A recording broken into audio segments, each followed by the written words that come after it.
Good afternoon and welcome to the 26th USA Memory Championship being hosted here at Full Sail University. One of the most important questions that people ask me is, why did you start a USA Memory Championship? And it was back in the early 90s when I was learning about the neuroscience of the human mind and the importance of learning how one can improve their memory and realizing that at any age one can improve it. And so I started to learn what are the skills that you would need to teach people that could show them what they could do that they never thought possible.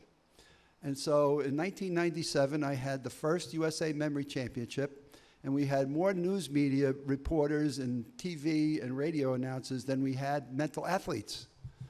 And so that became a big story back in 1997. And since then, the passion, the energy, and enthusiasm I've had, along with Karen Pinson and Michael and Evelyn on my team, have just continued to do this. And each year I'm like, wow, can we get this any easier? And what I have found is I can get people, as I've said on TV, I can get people to be naked easier than get them to put their brains on display in a memory competition. And so here we are with 9 people that are going to compete for who's got the best memory. And people ask, well, who are these people? And how do you find them?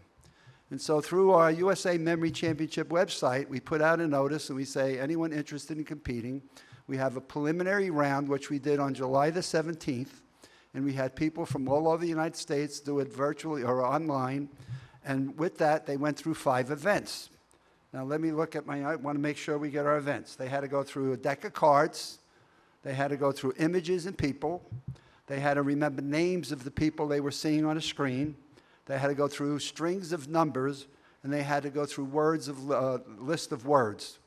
We took the top 9 people that will be competing here today, and we invited them here to Full Sail to compete for who has the best memory in the United States. As you look over on the stage, there's our trophy, and people ask me, why a seahorse? And so each year I found somebody at actually a fair in Florida that was in glass, and I said, can you design a seahorse that we could give to the winner? Now, why a seahorse? Because when you study the human brain, the hippocampus is where we store our memories, and it looks like a seahorse. So that's the trophy we give to the winners. So with that, we go through the competition. We invite the mental athletes to compete, and so we call them mental athletes. I was doing an interview for Sports Illustrated one day, and they asked, so who are these people, and what do you call them? And we created the term mental athletes. So there's the name in terms of that. I want to thank Corbett, Compel, and his staff here at Full Sail. They do a phenomenal job. We were here planning yesterday. They're here early this morning. The students here are just fantastic. And when I mentioned to people Full Sail University, it's like, wow, how did you do that? And we actually got to meet them through the Jewish Community Center. Memory League is the online company that we use to do the events that qualify these people to be on stage. And we've had the pleasure of having them come from all over the United States. We've got Texas, we got Wyoming, I think we have got a California, if I recall correctly. But in any case, the people have come from all over the United States. They come in here last evening, they check in. We saw a number of Uber drivers drop them off this morning. And we've got an audience here that at least is going to sit here and watch this today. And one of the things I've learned over the years is people say, you really can't get this until you're actually sitting in the audience and feel the intensity and the tension of people that are competing to see who's going to be this year's champion. The good news I have is we have no returning champions. So whoever's going to win today is going to be a first-time champion for us. And they're excited about that because therefore there's no leading edge person who's likely to win. So that's the third question I get. Who are the favorites to win this competition? And when I look at the scoring from the Memory League competition, I cannot tell you who I think is likely to win this year. So for me, this is exciting because we don't really have a favorite at this point in time. So with that, I am going to turn this over to Karen so she can start to introduce the mental athletes, and they'll give you a chance to tell you who they are and where they're from and why would they ever want to enter a memory competition. Well, thank you for that, Tony. I would like to thank again everyone at Full Sail University, especially the students, for what they do and for your vision and passion 26 years ago. With that being said, we are going to introduce you to our 9 finalists. They are coming out in the order that they will be seated on stage for answering questions. So my first mental athlete, Ian, would you please come up?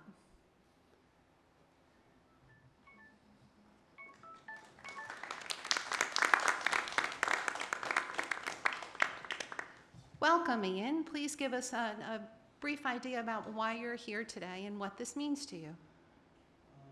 I'm here today because I've been training for memory for a few years, and this is the 3rd time I'm doing it.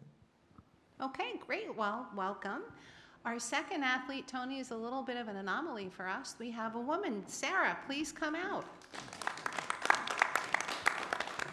Karen says Welcome. Thank you. You're welcome. Please let us know why you're here, where you're from. I'm from New Jersey. My name is Sarah, and I'm here because I was inspired by the book that I read, Walking with Einstein. And this is a dream. I'm so happy. Thank you. We are beyond excited to have you here. We've heard of that book before. Okay, our next athlete I'd like to invite is another newcomer as well. John, please join us.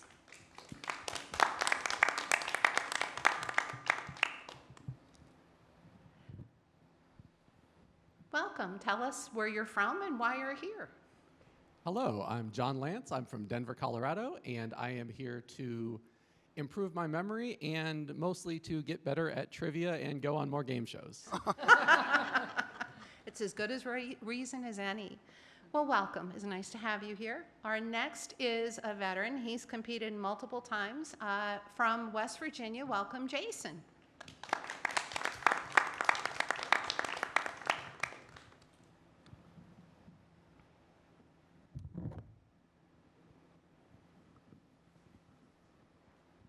We'll say hello to the folks. Hello, everybody. I'm Jason Smith. I'm from West Virginia, and I'm here just to have fun. Good to see everybody again.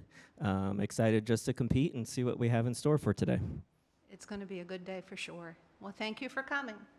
Next up, I would like to invite another newcomer, Drew.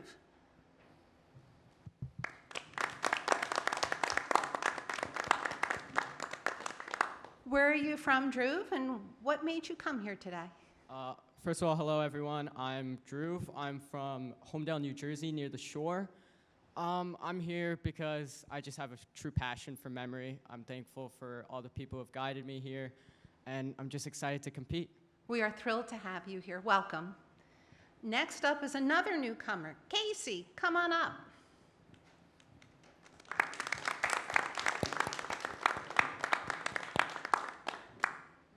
Welcome, Casey. Tell us where you're from and what brought you here today. Hi, my name is Casey Porter. I'm from Plano, Texas.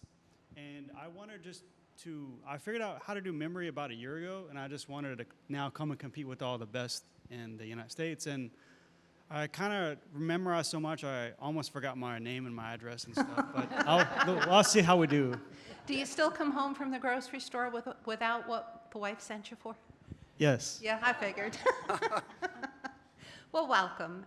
Next up is another newcomer to our competition, Wesley.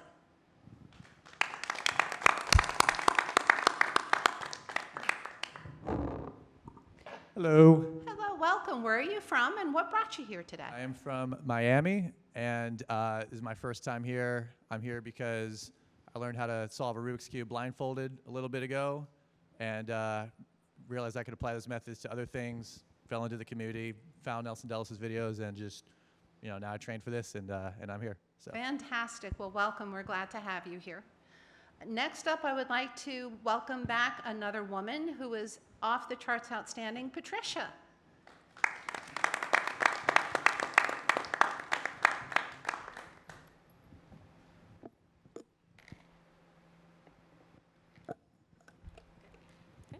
Hi, I'm Patricia Lee. I'm back for the second year. I'm from Austin, Texas. I am here today because I wanted to make sure that I just show up for anything that I can participate in to just, share more attention, bring more attention to the sport, share more of the rhetoric that anyone can improve their memories. And so. Fantastic. We're thrilled to have you here. Thank you. And last but not least is another returning athlete, Erdem. Welcome.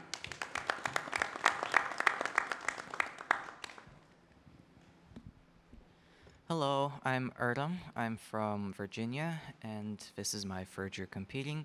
I'm here to hopefully do a little better than I did last year. You constantly wind up here, Erdem, so I'd say you do pretty good to begin with. So welcome to our 9 finalists. Okay. With that, we get this mic back on? They're going to now compete in 4 events during the course of our afternoon. They're starting out with long-term memory. They've been given almost 1,000 pieces of information a month ago on U.S. Supreme Court justices. And so they had to look at inauguration and the dates they were advised, the president that advised them, and so they got a little bit of a history lesson. We actually were playing with the Full Sail crew with this yesterday, had a lot of fun learning about the justices going way back to the 1700s. So they've been around for a while, and so they've now had a bit of a history lesson to study that. And they'll be given a series of questions. We'll start with a Series 1 question, and then as they get through that, we'll go to a Series 2. We start increasing the difficulty. We get to a level 3 and a 4, and by the time we're done, the 9 shall be reduced to 7. We'll then bring them off stage for a bit. Everybody will have a little bit of a chance. A couple of them will go to the green room we've got in the back and be interviewed about their experience here. And then we'll bring them back and they go through words to remember. That will be a listing of 300 words. They'll have 15 minutes to go off stage back to their room and study those 300 words in 15 minutes. We'll bring them back here, so 7 will be on stage at that point, and 2 more will be eliminated based on their recall and retention of how many of the 300 words they're able to retain. The third event, which has become one of the spectator favorites, is what we call the Tea Party. 3 strikes, you're out. Full Sail has recorded 6 people here in their studio to give you information about themselves, their name, their address, maybe their favorite foods, different hobby or things that are of interest to them. And they will watch those videos and get a mind map that's been put together by Michael Dottino, and they'll be able to study those maps along with the audio and the visuals that they have, and then we'll start asking them questions about each of the people come out, and we'll bring those videos back out one at a time, and we'll eliminate 2 more people, and that gets us to our final event of the day. They get 104 cards with 5 minutes to remember as many of those cards as they can, and they'll go into a head-to-head. So our final 3 will then have the chance to go head-to-head, and then we'll get our champion when they get to that last card. So those are the 4 events that we'll have this afternoon.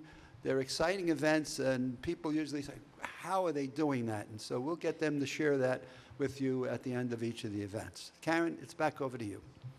Okay, so the first event athletes we're going through is It's Been a Long Time.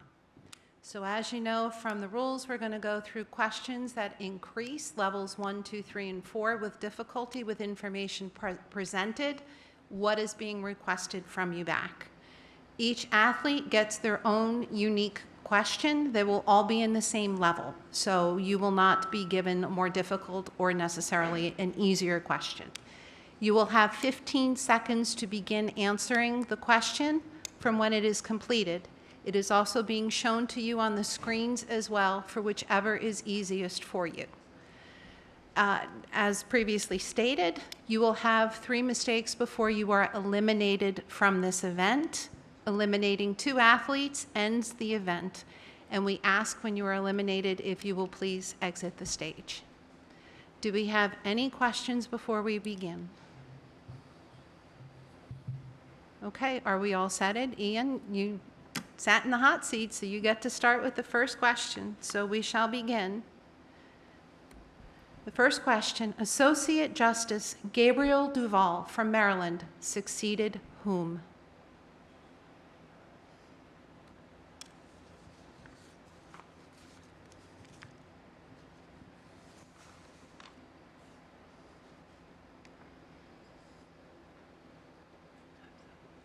Time is up. That would be a strike for Ian. He succeeded Samuel Chase. Sarah, Chief Justice Roger B. Taney from Maryland succeeded who?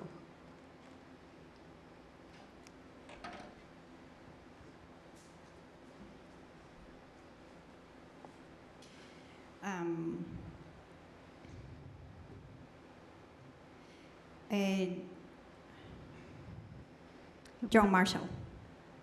That is correct, right in on the wire. Good work, Sarah. John, excellent job. And you guys, you see the timer clock right here for 15? Okay, wonderful. Okay, so John, to you. Associate Justice Robert Trimble from Kentucky succeeded whom? Thomas Todd. That is correct. Jason. Associate Justice Howell Edmonds Jackson from Tennessee succeeded whom? Lucius Quintus Cincinnatus Lamar. Excellent. That was quite a name. Well done. Now we're going in the back to Druve. Associate Justice Oliver Wendell Holmes Jr. from Massachusetts succeeded whom? Horace Gray. That is correct. Casey. Chief Justice Melville Fuller from Illinois succeeded whom?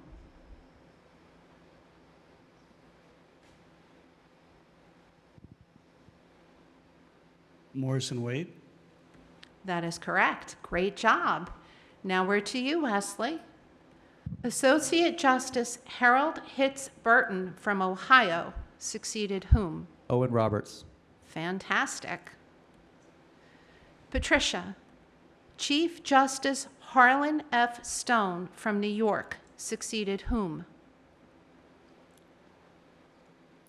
Charles Evan Hughes.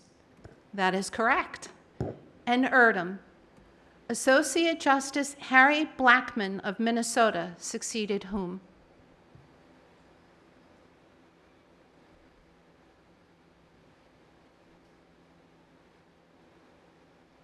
Abe Fortas. Excellent job. That is correct. Tony, we've gotten through the first round. All right, team, well done. Nicely done. Okay, Ian, next question comes back to you. Well, we're going to skip to one that hasn't been up for a Go bit. to the second Yes. level in this. Associate Justice Thomas Johnson from Maryland succeeded whom? John Rutledge. That is correct. Sarah. Associate Justice William Burnham Woods from Georgia succeeded whom? William Strong. That is correct. John, where was Associate Justice Henry Brockholst Livingston, who succeeded William Patterson, from? New York. That is correct. Jason, where was Associate Justice William R. Day, who succeeded George Shiras Jr., from? Ohio. Yes, he was. Druve, where was Chief Justice Earl Warren, who succeeded Fred M. Vinson, from? California. Yes, he was. Great job. Casey, where was Associate Justice David Souter, who succeeded William J. Brennan, Jr., from? New Hampshire. That's correct. Wesley, where was Associate Justice Neil Gorsuch, who succeeded Antonin Scalia, from? Colorado. Yes, he was. Patricia, where was Associate Justice Abe Fortas, who succeeded Arthur Goldberg, from? Tennessee. That is correct. And Erdem, where was Associate Justice Samuel Alito, who succeeded Sandra Day O'Connor, from? New Jersey. That is correct. Tony, that is 2 level one questions Got it. done. So we're going Yes. to increase the difficulty, but that is outstanding work, team. Nicely done. Excellent job. So now we're going to increase the difficulty a little bit, and we're going to ask two bits of information to come back from the athletes, okay? All So Ian, you're first out of the gate. Who did Associate Justice William Cushing from Massachusetts succeed, and what date was he sworn in?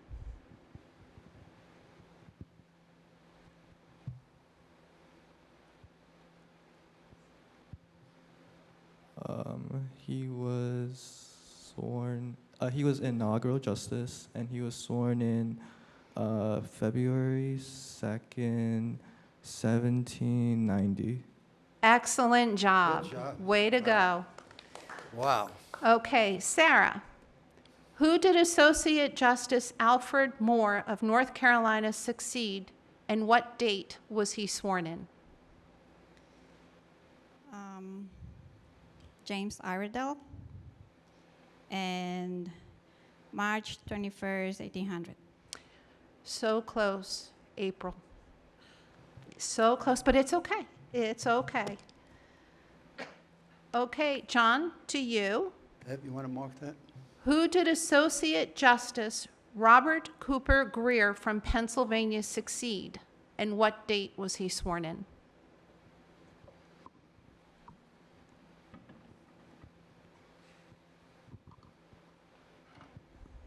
He succeeded Henry Baldwin, and he was sworn in on August 10th, 1846. That is correct. Excellent job. Jason, who did Associate Justice Willis Van Devanter from Wyoming succeed, and what date was he sworn in? Edward Douglas White, January 3rd, 1911. Good recovery. That is correct. Drew, back to you. Who did Chief Justice Melville Fuller from Illinois succeed? What date was he sworn in?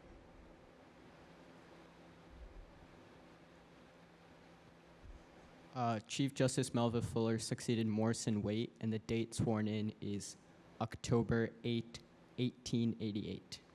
Absolutely. Great job. Okay, Casey, to you. Who did Associate Justice Sandra Day O'Connor from Arizona succeed, and what date was she sworn in?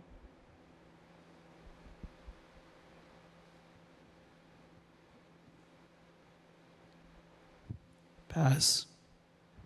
Okay, we can tell you that that would have been Potter Stewart, September 25th, 1981. Wesley, who did Associate Justice Thurgood Marshall from New York succeed?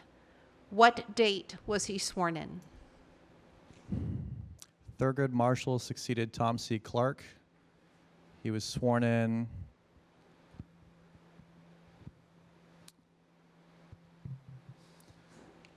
October 2nd, 1967.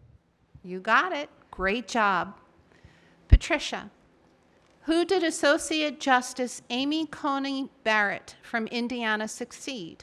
What date was she sworn in? She succeeded Ruth Bader Ginsburg, and she was sworn in on October 27th, 2020. Excellent job. Yes. And Erdem, who did Chief Justice William Rehnquist from Virginia succeed? What date was he sworn in? He succeeded Chief Justice Warren E. Berger and was sworn in on September 26, 1986. Excellent job. Wow. Anybody in the audience want to compete with these people in trivia? So Tony, since they did so well with 1 and 2, we're going to hop into level 3. We're going to the next level, folks. You guys are doing a superb job, and we're taking it up. So far, we have 1 X for Ian, 1 X for Sarah, and 1 X for Casey. That is correct. Are you ready, Ian? Okay. Provide the name, date sworn in, and position of the New York Justice nominated by President John Tyler, who succeeded Smith Thompson.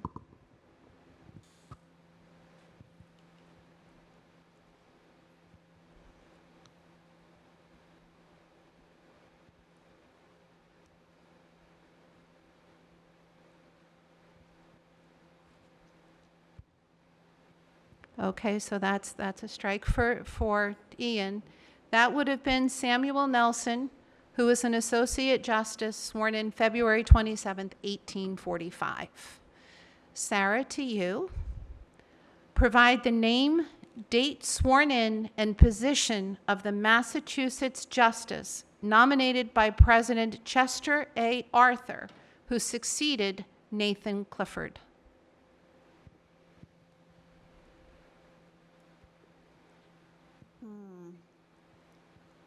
Horace Grace.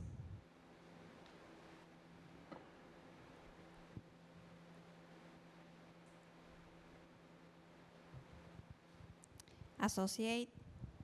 And I need the date.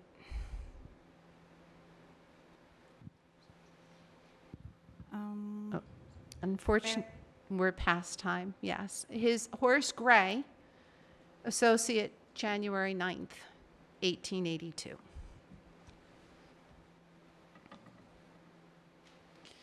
Okay, over to you, John.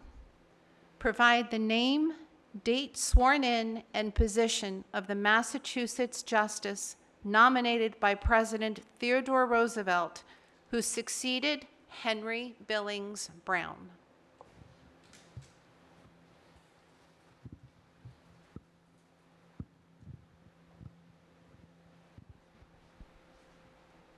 Associate Justice William Henry Moody, and the date is December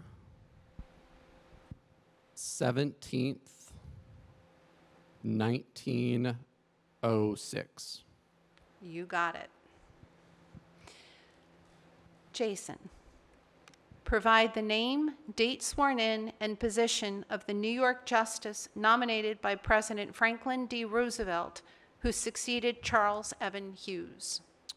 Harlan F. Stone, Chief, July 3rd, 1941. You got it. Drew, back to you.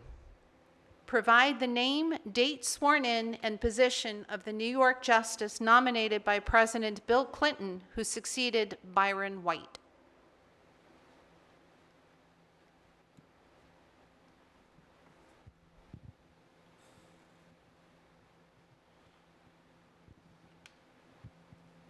Ruth Bader Ginsburg is associate. Date sworn in is August 10th, 1893. The date was 1993. So close. That would be a strike for Drew, First X for him. his first strike. Casey, provide the name, date sworn in, and position of the Illinois justice nominated by President John F. Kennedy, who succeeded Felix Frankfurter.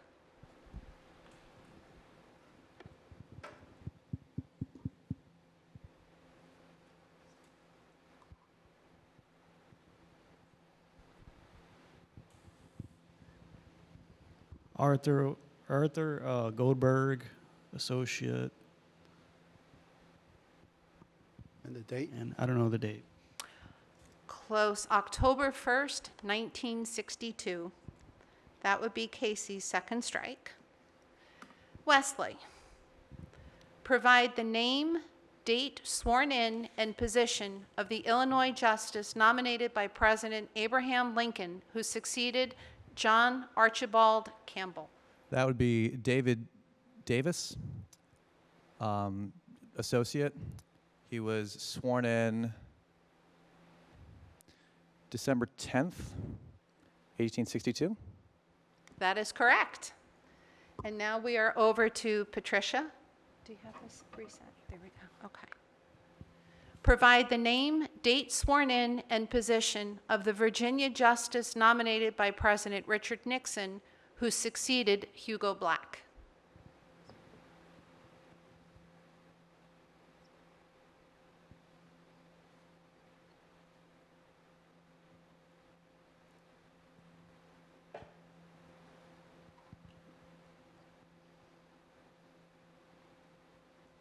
Time? Time? Okay, that would Patricia's be first X. her first strike, and that would have been Lewis F. Powell Jr., an associate justice sworn in January 7th, 1972. Erdem, to you. Provide the name, date sworn in, and position of the New York justice nominated by President Barack Obama who succeeded David Souter. Sonia Sotomayor, Associate, August 6, 2009. That is correct. So we have now gone through a round of level 3 questions. And we have athletes Ian, Sarah, and Casey with 2 strikes, and Patricia with 1 strike. And Drew has one. I'm sorry, and Drew, yes, with 1 strike. We're going to stay in level 3 for one more round and then crank it up a little bit. Ian, are you ready? Okay, here we go. Associate Justice James Wilson was sworn in on October 5th, 1789. What state was he from? Who did he succeed? And what president nominated him? He was from Pennsylvania, inaugural justice, and President George Washington nominated him. Excellent job, that is correct. Sarah. Associate Justice George Sharash Jr. was sworn in on October 10th, 1892. What state was he from? Who did he succeed? And what president nominated him?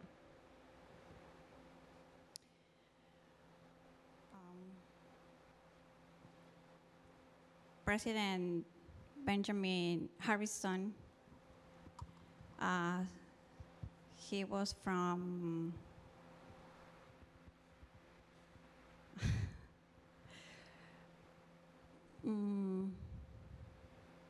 I know. Okay, I don't want to do it, but I have to. Okay. Time is up. He would be Benjamin Harrison from Pennsylvania, and Joseph P. Bradley was the justice. Sarah is our first eliminated athlete. Sarah, thank you so much. Thank you so much, Sarah, for being here.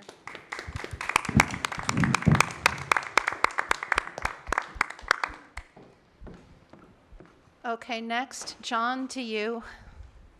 Associate Justice William O. Douglas was sworn in on April 17th, 1939. What state was he from? Who did he succeed? And what president nominated him?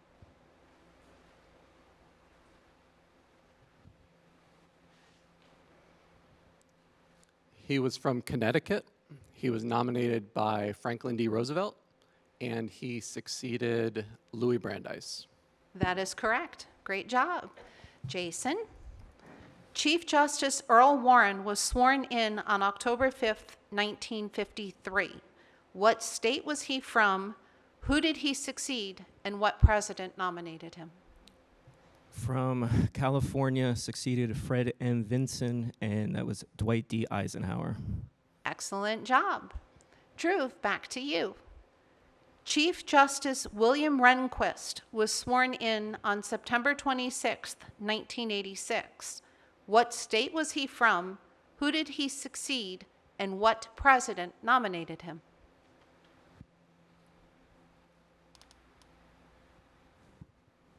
He's from Virginia, succeeded Warren E. Burger. The president who nominated him is Ronald Reagan. Excellent job. Way to go.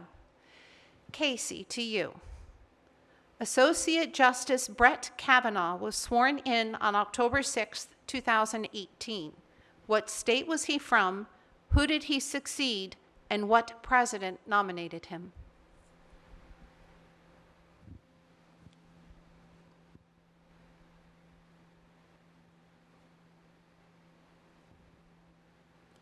Maryland, Trump, and Antonin Scalia. Almost. Maryland, Anthony Kennedy, and Donald Trump. So that would be Casey's third X. Got it. Yes. That will take the remaining 7 people into our next round, but we want to do. Yes, we will. Thank you, Casey. Now, athletes, do you want to go through one level or one round of level 4? No penalties at all. No Give it a go. penalties Level at all. 4. Now we've really upped the ante, and we're going to see who can get just one level. That's it. Sorry, does this have seating implications? No. It's no seating, clarification no at all. nothing. This is called, you have invested 30 days of your time into this. Let's show what folks can possibly do. Okay, Ian, you're the first one out of the gate. So we're going to start with, and these are all different. They're not asking for the same information. Who took the bench as associate justices during the 1980s, and who were they nominated by?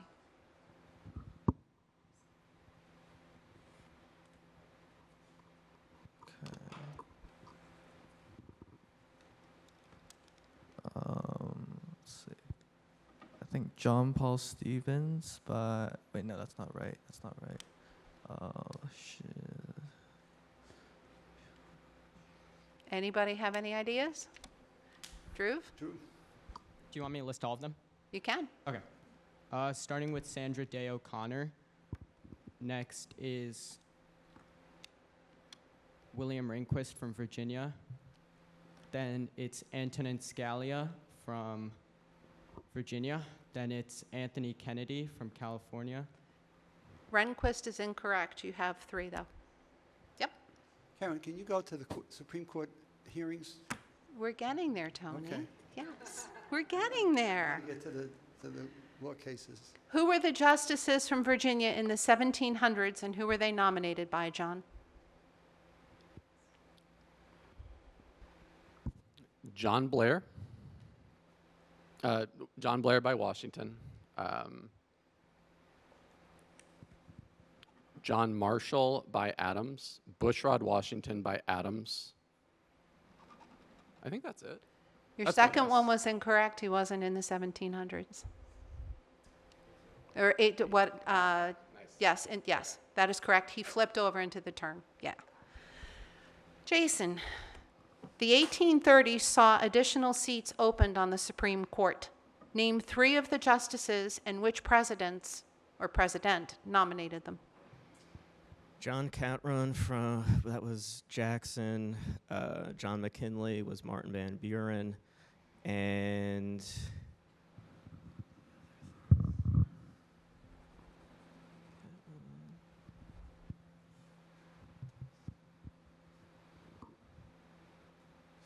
justices. Anyone want to help him with more? There were 6. Yeah, I'm trying to think which in the 30s, though. There was Henry Baldwin, James Moore Wayne, Roger B. Taney, Philip P. Barber, John McKinley, and John Catron. You got them all there. Excellent job, Erdem. Excellent job. Oh, were you asking for which in the third? Okay. Yes. Okay, so Drew, Virginia had 2 justices involved with landmark cases. Which justice, case name, and year involved the ruling that the Supreme Court has the power of judicial review over Congress?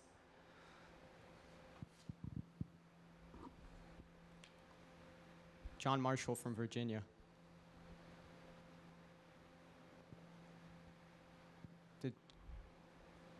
I have to get, sorry. Yes, the case name. 1805 Marbury versus Madison.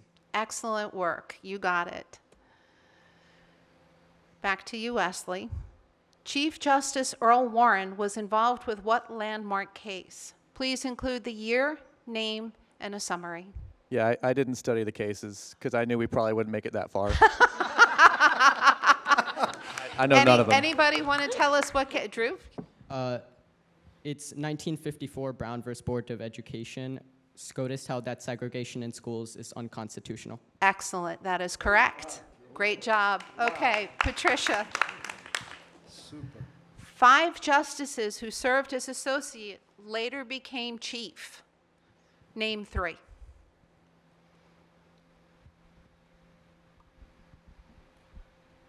Patricia? Patricia, yes. Justice number 2, John Rutledge, became chief August 12th, 1798. Then we also had, it happened again with 62, Charles Evan Hughes, and 55, Edward Douglas White. That is correct. We also had Harlan F. Stone and William Rehnquist. Wow. Erdem, Two landmark cases were described in the 1890s. Which case, year, and justice cited that Jim Crow laws are constitutional under the doctrine of separate but equal?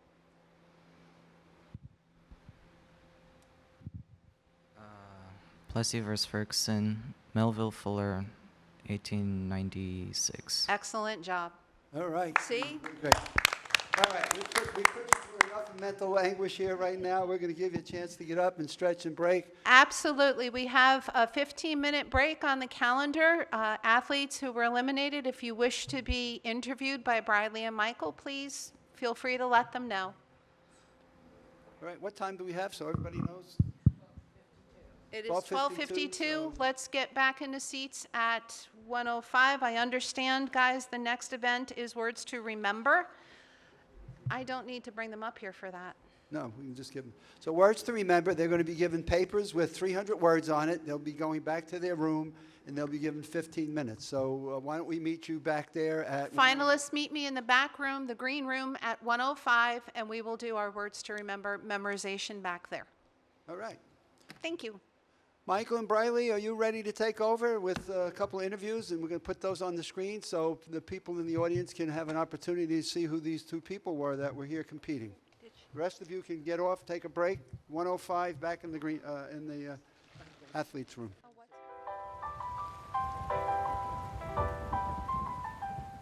Hi, I'd like to welcome Sarah and tell us what it was like competing for you in the long-term memory event. I mean, I'm a little bit sad, disappointed, because I had it in my head, and I don't know, I just couldn't see clear. But it was a good experience. I'm proud of what I did, and it was a lot of effort. I have 2 kids, and but it was a really good experience, and I just wanted to say that I had all of my family supporting me. Wow, it's terrific. Yeah, so that was really nice. That's great to hear. So how do you manage to do that having 2 children? Yes, my kids are 6 and 3. Oh, wow. And for 1 year, about 1 year, I used to wake up at 3 or 4 a.m. in the morning to train. Wow. And then for the long-term memory, I used to go for 2 or 3 hours to the library and study. But as I said, my family, all of family was there supporting me. Everybody, my cousin was here. My niece, Isabella, she was always there. My sister, my mom, my husband, everybody, my father-in-law, everybody was there. Wow. Wow. Yes. That's very important to have your family here supporting you. That's great. And I know things can be different with being on the stage. You know, you study for a long time and you have all this in your head, but on stage, you know, anything can happen. So if you could run us through how you memorized it and in what way you were visualizing the information. I'm curious to hear more about that. Yes, so what I did was memory palace, and then I was putting, you know, like each road, we had like 116 roads, so I put every road in location, and then I was going through the locations, but I mean, it was, sometimes I couldn't see very clear, very quick the number. I know I had it in my head, but it just maybe sometimes I need a little bit more time. And the last one that I felt, it was just like, you know, I guess my mind was giving up or something. I didn't want to, Right. but I don't know. So, yeah, but I'm just very inspired by all of, you know, you and people that are doing this. Oh, that's great to hear. Yeah. Well, we're very lucky to have you. I'm sorry it didn't go your way, but it's always nice to have new people and new faces in the competition. You should be very proud. Thank you. Yes, definitely. Thank you very much. Perfect. All right. Thank you, Michael. Thank you very much for your time. Thank you. Okay. There we go.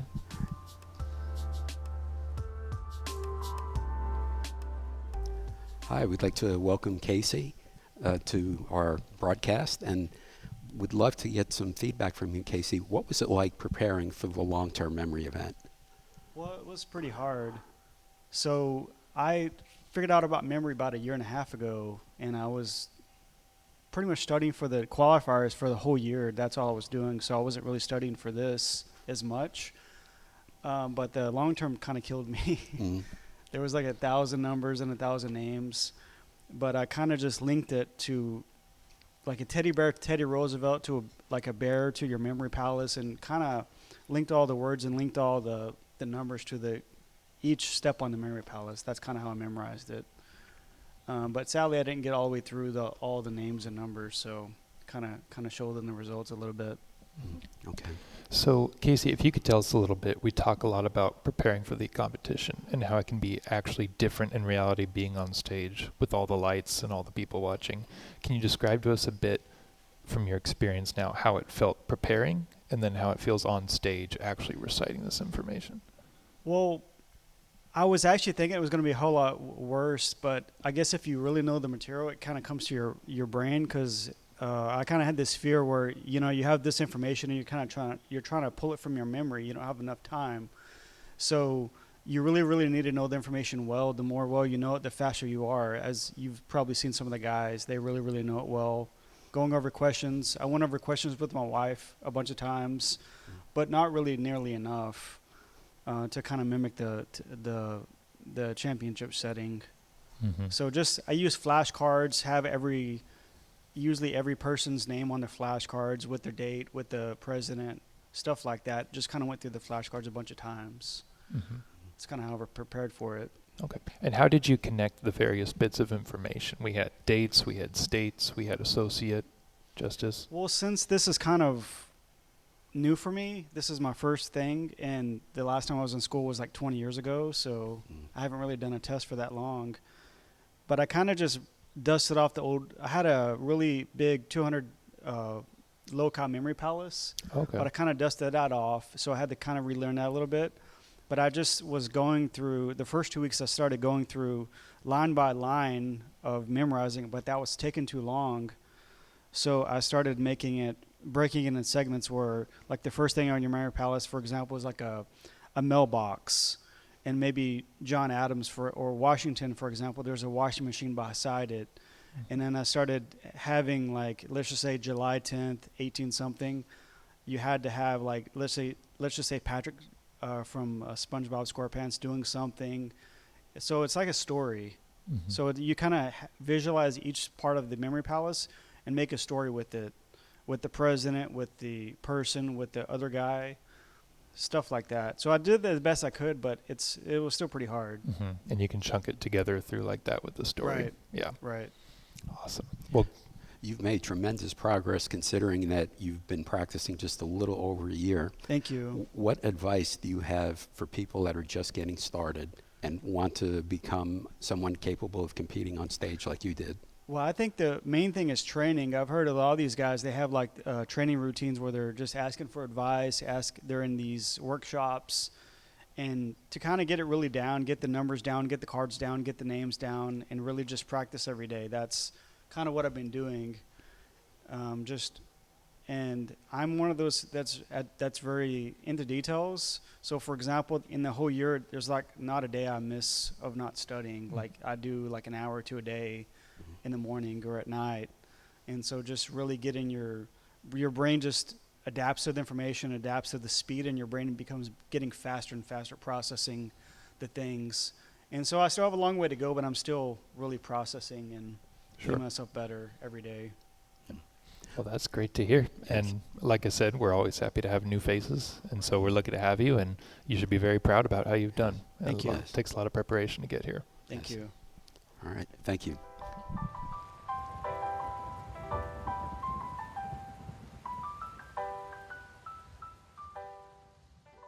Okay, we're going to have the mental athletes back. They've had their 15 minutes in their break room. They've had the opportunity to study as many of 300 words as they would like. And I think they're going to be coming back on stage as soon as Ben has got them out here. They'll stay in the same sequence as they were before, except we now have 7 seats instead of 9. Laptop on the screen for them. Laptop on the screen is what you're trying to do? Laptop on the screen. All right, are we ready to go, Karen? I'm ready. It's your ball.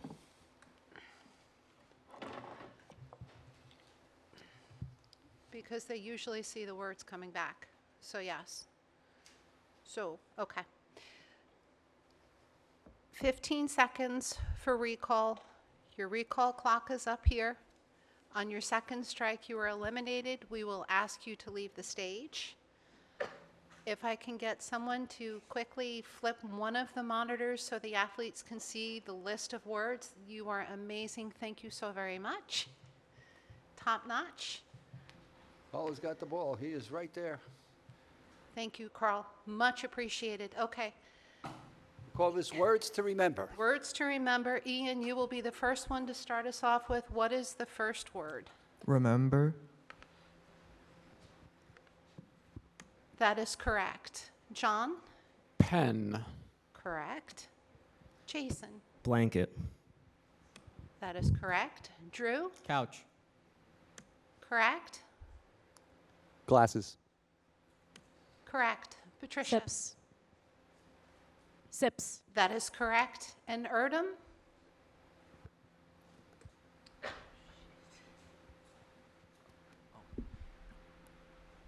Strawberry.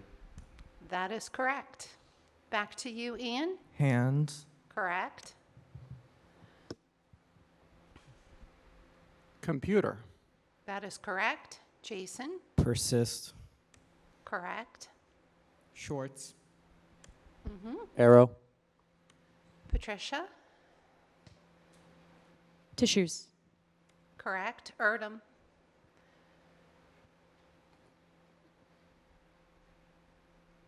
Bear. That is correct. We're back down to you, Ian, for word 15. Cushion. That is incorrect. John? First strike. You get 2 strikes in this event. I'm also word 15, just triple checking. Yes, that is correct. Okay.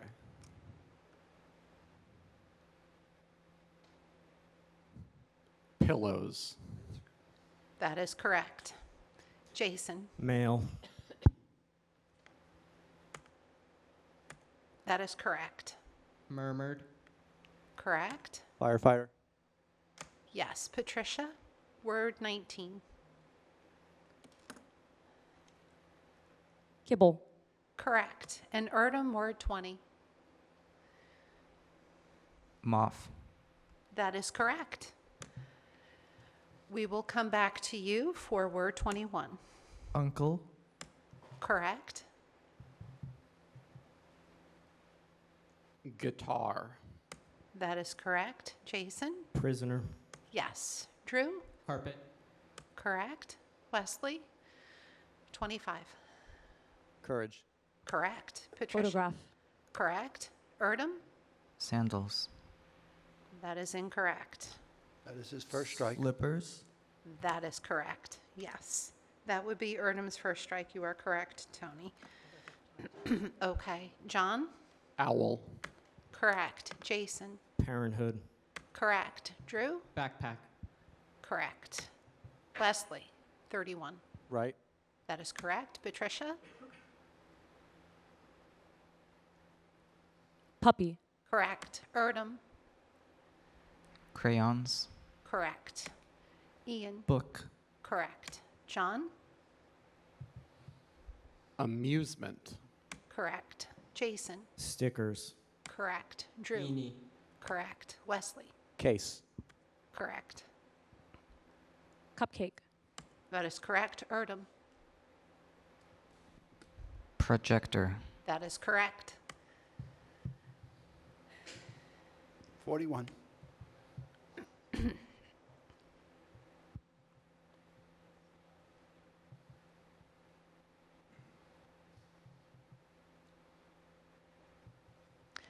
That unfortunately would be Ian's second strike, eliminating him.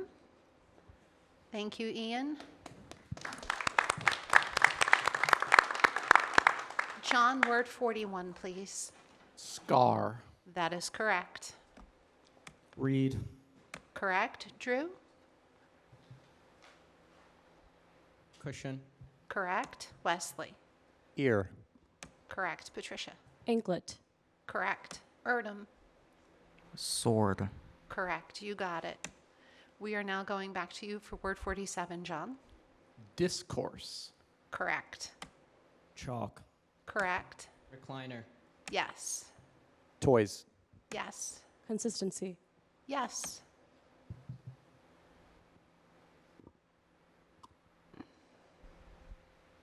House.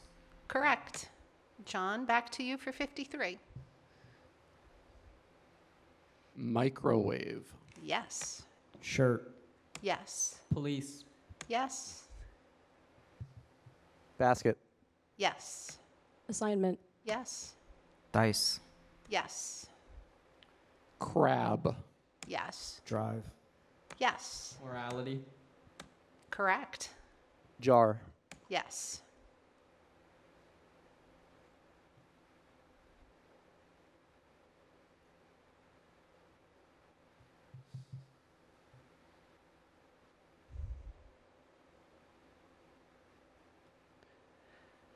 That will be time. Patricia's first strike. Erdem, I need word 63.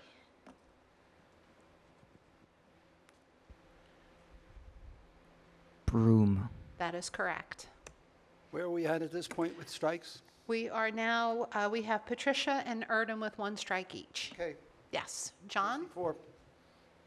Weeds. Correct. Raspberry. Correct.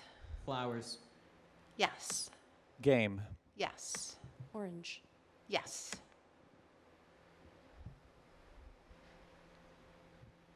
Coffee. Yes. Great job. Marimba. Correct. Dirt. Yes. Shelves. Yes. Knock. Yes.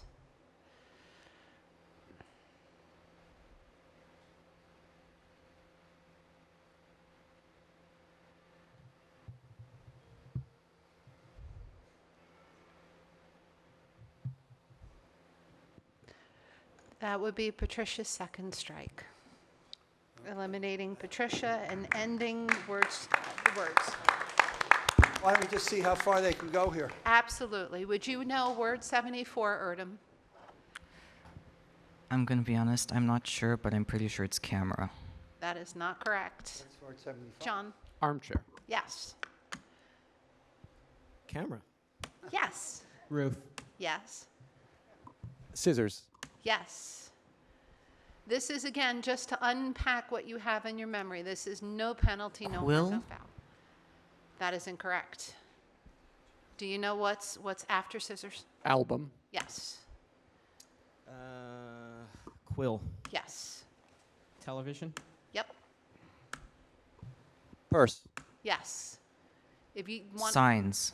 sign, yes. Disturbs. Yes. We'll go to 100 and stop Seatbelt. there. Yes. Avocado. You got it? Violin. Yes. Newspaper. Correct? Candor. Yes. Vacation. Yes. It's over here. Scarves.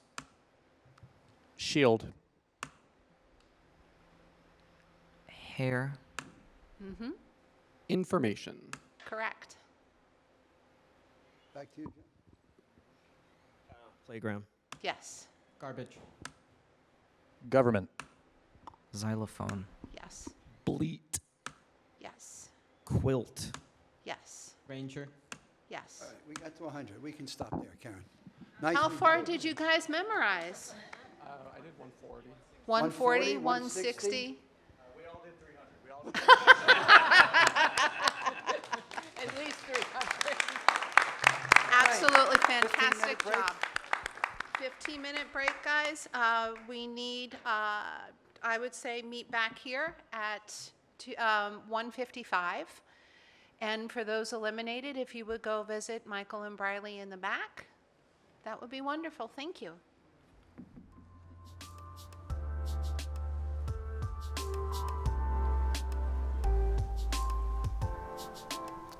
Hi, welcome.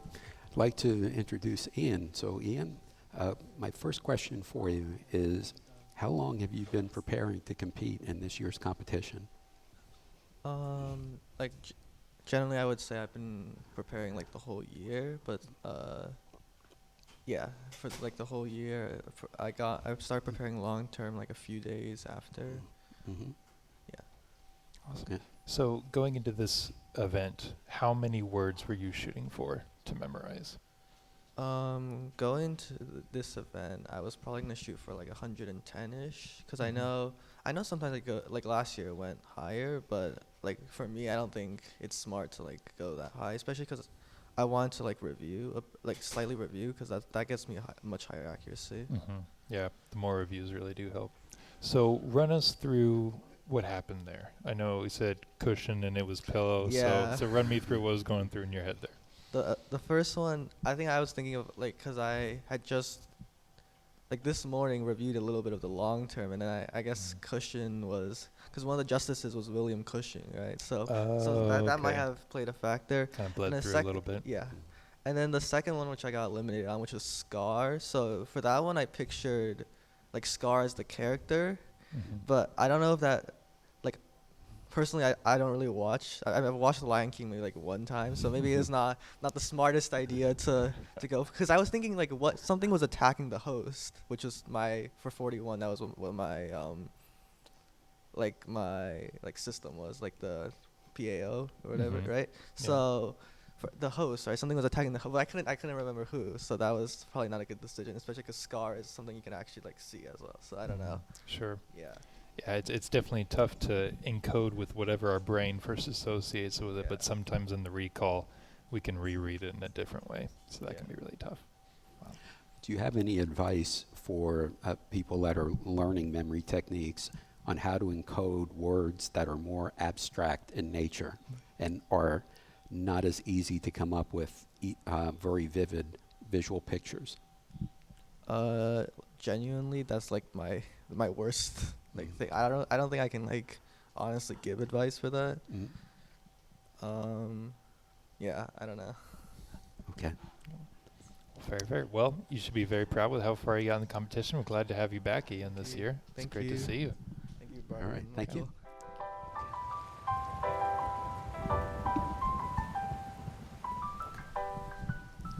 I'd like to welcome Patricia. Great to see you. Sorry to see you under the circumstances. We certainly have been very impressed with all of the performances that we've seen from you in the qualifying round and in the past when you've competed. What was it like competing for you this year compared to your prior experiences?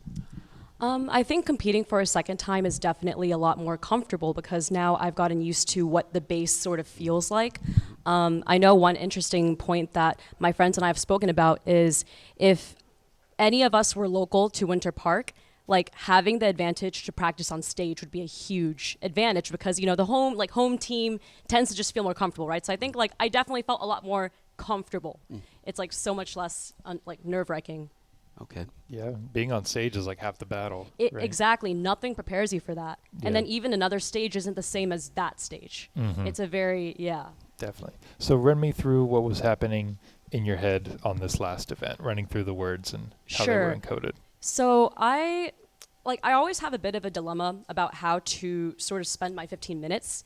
And there's there's a difference in techniques where if I'm chaining something versus pegging something, it's okay, am I going to invest in a longer, weaker, but faster chain, or am I going to append something so that I can have it's more work, but I can go for accuracy, right? And I think I got a bit too excited with how some of the words made good stories. And so I know I lost myself somewhere around marimba, 70-ish, and I couldn't remember the knock armchair root, I had an image of this these 4 words together. I got 3 of them and not 4. And then I didn't really know where that order was. And so it was a bit I was a bit too ambitious, I think, with trying to go a bit further when I could have fortified Gotcha. these pegs. Yeah. So how many words were you chunking together in groups, or were you chunking them in different size groups as you saw fit? I try to aim to chunk them in 3s. Okay. So I usually I have my periodic table palace. I'll chunk them in 3s and I'll throw them into an element.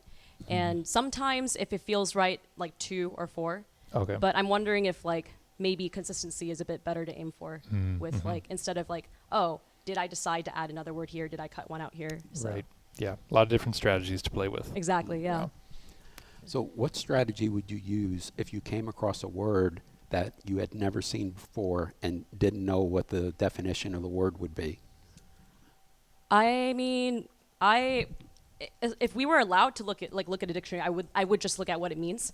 I would probably figure out what it means based on the linguistic context. But if in this hypothetical, like, I really have no idea whatsoever, I guess since recall is verbal, I would think of something phonetic. But if I were doing this on Memory League, I would do something visual. And so it does depend. And I think that's also where it makes this event the most difficult for me, because I think it's like the most difficult to replicate and practice.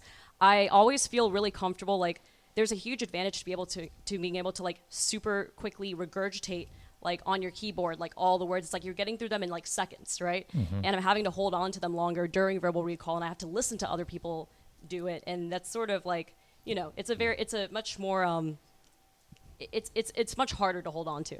And so, but I think in that case, phonetic. Okay. So question for you. You are an up-and-coming star in the field of memory sports. Do you have any advice for people that are just finding out about it and want to get started? Sure. So what I would say is I would actually encourage you to do a bit of research before actually getting into it. I think a lot of times the faulty approach that people take towards approaching any new skill is that they get overexcited to get to the fun part, right? And I think that a lot of people find themselves exasperated with memory palaces the first time they try them, because they're thinking of like the very simplified version that doesn't hold that many, that doesn't have that many like loci. And I think doing some research first into why the brain works the way it works, just like a very simple, a simple understanding is helpful, because if you approach it without really knowing that, then you could be training and building bad muscle memory. I think that Dr. Jemian's lectures are probably some of the best on this. It talks about like scaffolding and stuff like that, like thinking of the brain as like a fortress rather than a container with finite amount of information. Because if I've had people ask me, like, what's the best system to learn? And I've always said, like, it's not an economy where you have to choose between them. The more you learn, the easier they get. And people don't realize that. They're just like, oh, well, I should just invest my time doing this or this. But it's like, you should try to do that all the time. And then I think the other piece of advice would be, because outside the other stuff, I think the technique stuff you'll find online, I really believe in the concept of like, not just active image building, but passive image building. So not just working on maintaining your palaces, just like whenever you're practicing memory, it's like, you're not treating it just like gym. Whenever I'm like out and about, I'm always paying attention to numbers. I have like a 4-digit system that I'm working on slowly. Like I'm not trying to fill it in. I'm taking my time to fill it in with images that come to me organically. I ask my friends to give me images. I pay attention to like things in life I might not pay attention to usually, because the more knowledge you have, the more meaning you have, the less abstract new information becomes. And so I think just paying attention to the world around you, that's a pretty good one. So it sounds like understanding the nuts and bolts of memory a little bit, and then taking small steps to integrate that into your daily life. Sound like really impactful Exactly. ideas. I think in the same way that language learning is best done, like the passive part is necessary, the active part is optional. But the passive part does a lot. So, yeah. Awesome. Well, Patricia, that's great. We're so happy to have you again this year. Great job. You should be very proud, and hope you keep competing. Thank you. Yes, definitely. All right. Thank you.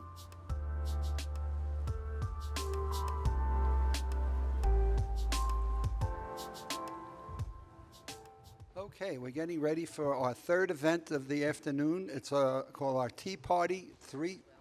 Karen, it's 3 strikes. They're out on this one. That is correct, Tony. Right. The mental athletes get 3 strikes. They also, if they are given a strike on a particular piece of information, the next athlete needs to answer that information. All right. So here's where they're going to see the videos on this screen over here.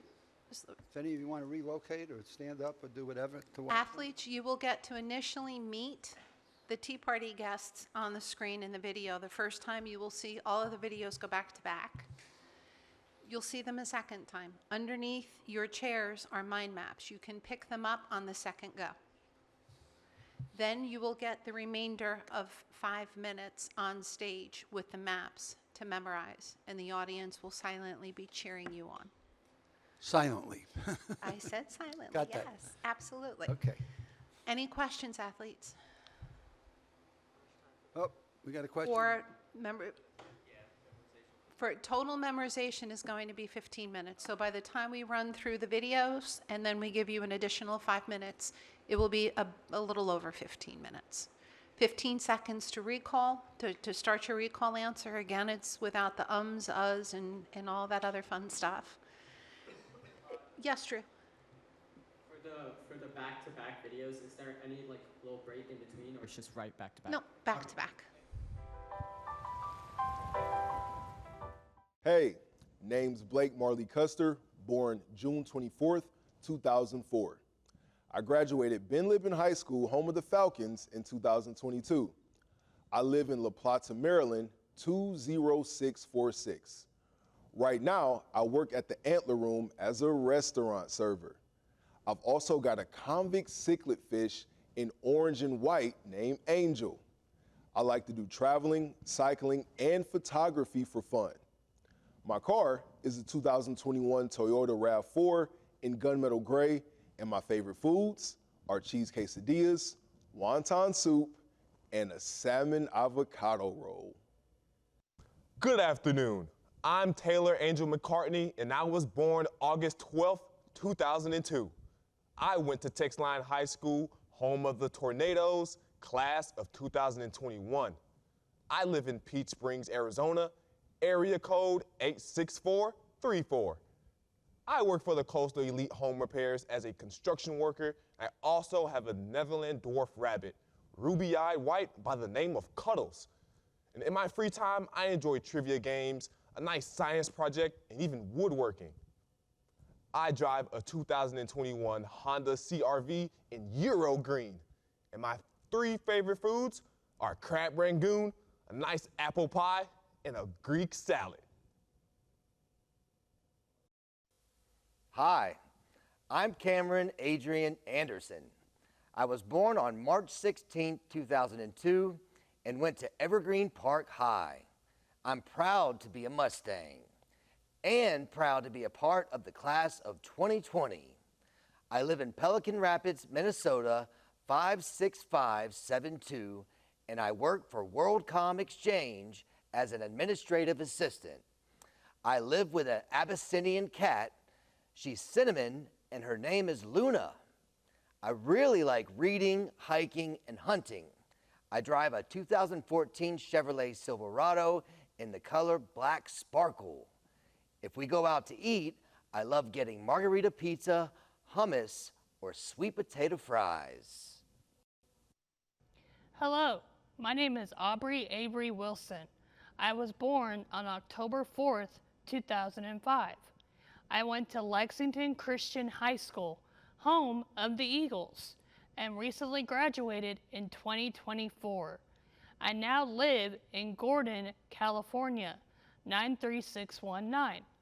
Right now, I work with the Billings Clinic as a nursing assistant. At home with me is my French Bulldog. He's black and white, and his name is Milo. In my free time, I enjoy gardening, arts and crafts, and birding. I drive a 2020 Ford F-150 in titanium frost. My 3 favorite foods are sesame chicken, seaweed salad, and Texas red chili. My name's Alex Noah Campbell.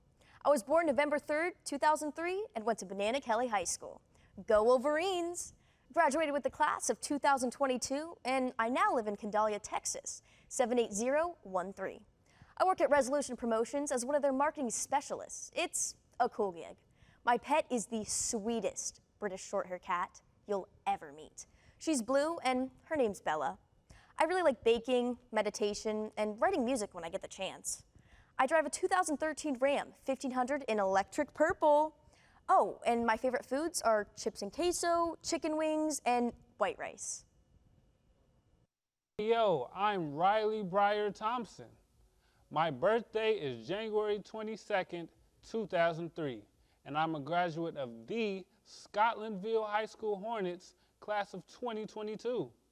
I live in West Brookfield, Massachusetts, zip code 01585. I work at DeAndrea and Associates as an internal auditor so I can support my Brussels Griffin dog. He's beige and his name's Fluffy. I like movies, puzzles, and video games in my free time. I drive a 2016 Nissan Rogue in royal blue, and I'll never say no to garlic knots, bean burritos, or Thai iced tea.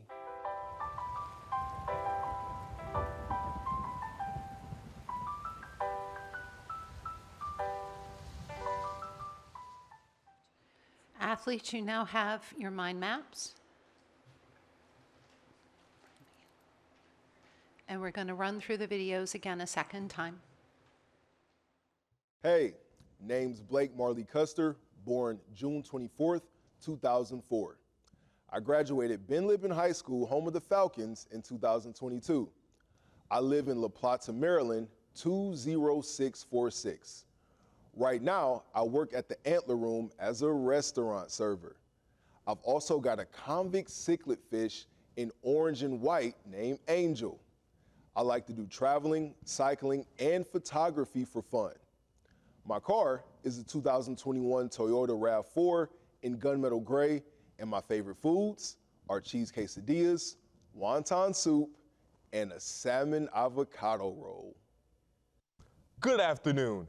I'm Taylor Angel McCartney, and I was born August 12th, 2002.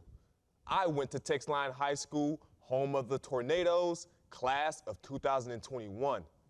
I live in Peach Springs, Arizona, area code 86434. I work for the Coastal Elite Home Repairs as a construction worker. I also have a Netherland dwarf rabbit, ruby-eyed white by the name of Cuddles. And in my free time, I enjoy trivia games, a nice science project, and even woodworking. I drive a 2021 Honda CR-V in Euro Green, and my 3 favorite foods are crab rangoon, a nice apple pie, and a Greek salad. Hi, I'm Cameron Adrian Anderson. I was born on March 16, 2002, and went to Evergreen Park High. I'm proud to be a Mustang and proud to be a part of the class of 2020. I live in Pelican Rapids, Minnesota, 56572, and I work for WorldCom Exchange as an administrative assistant. I live with an Abyssinian cat. She's Cinnamon, and her name is Luna. I really like reading, hiking, and hunting. I drive a 2014 Chevrolet Silverado in the color Black Sparkle. If we go out to eat, I love getting margarita pizza, hummus, or sweet potato fries. Hello, my name is Aubrey Avery Wilson. I was born on October 4th, 2005. I went to Lexington Christian High School, home of the Eagles, and recently graduated in 2024. I now live in Gordon, California, 93619. Right now, I work with the Billings Clinic as a nursing assistant. At home with me is my French Bulldog. He's black and white, and his name is Milo. In my free time, I enjoy gardening, arts and crafts, and birding. I drive a 2020 Ford F-150 in titanium frost. My 3 favorite foods are sesame chicken, seaweed salad, and Texas red chili. My name's Alex Noah Campbell. I was born November 3rd, 2003, and went to Banana Kelly High School. Go Wolverines! Graduated with the class of 2022, and I now live in Candalia, Texas, 78013. I work at Resolution Promotions as one of their marketing specialists. It's a cool gig. My pet is the sweetest British short-hair cat you'll ever meet. She's blue, and her name's Bella. I really like baking, meditation, and writing music when I get the chance. I drive a 2013 Ram 1500 in electric purple. Oh, and my favorite foods are chips and queso, chicken wings, and white rice. Yo, I'm Riley Breyer Thompson. My birthday is January 22nd, 2003, and I'm a graduate of the Scotlandville High School Hornets, class of 2022. I live in West Brookfield, Massachusetts, zip code 01585. I work at DeAndrea and Associates as an internal auditor so I can support my Brussels Griffin dog. He's beige and his name's Fluffy. I like movies, puzzles, and video games in my free time. I drive a 2016 Nissan Rogue in royal blue, and I'll never say no to garlic knots, bean burritos, or Thai iced tea.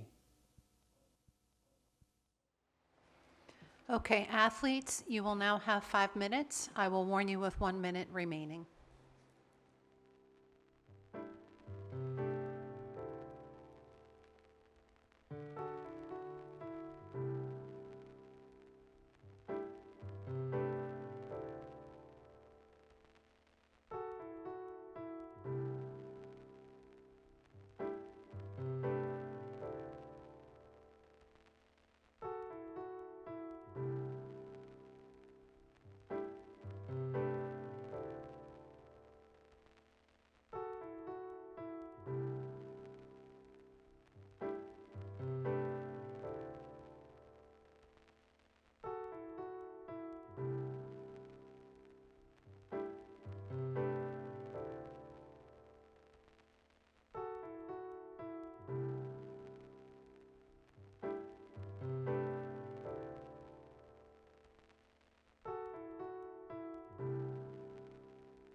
Athletes, your time is up. Please take your mind maps, place them face down, underneath or behind you.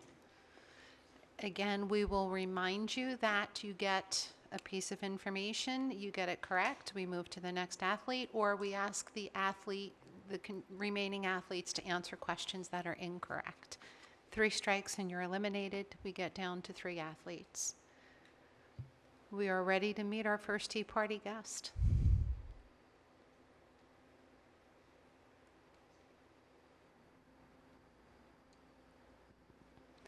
John, can you tell me who that is?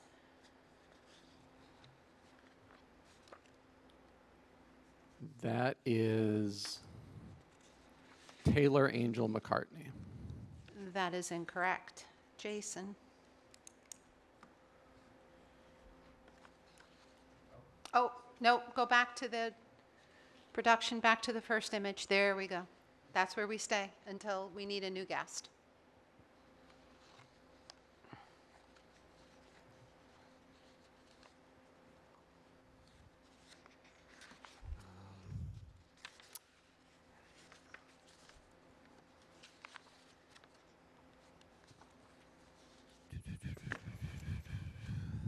Jason. Briley, Marley, Custer. That is incorrect. Drew. Am I supposed to be saying what he got wrong? You need to tell us who that Tea Party guest is. Understood.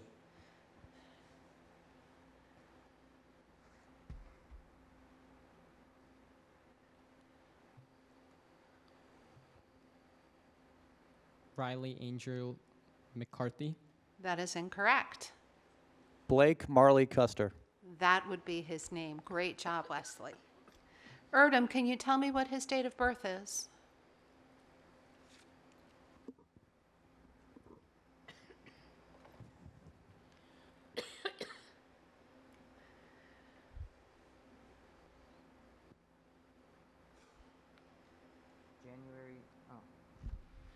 January 22, 2003. That is incorrect. John, do you know his date of birth?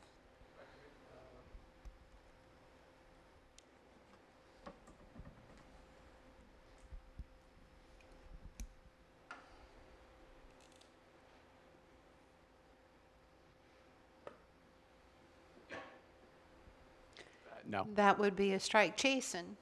June 24th, 2002. That is incorrect. Drew? Sorry, what am I supposed to be giving? His birthday.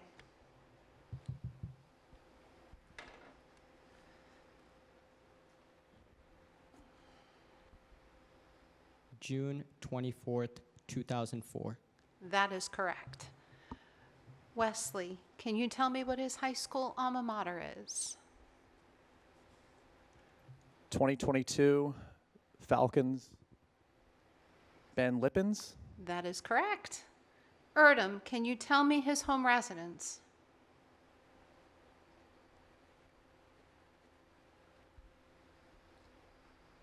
La Plata, Maryland, 20646. That is correct. Great job. Okay, John, down to you. His employment.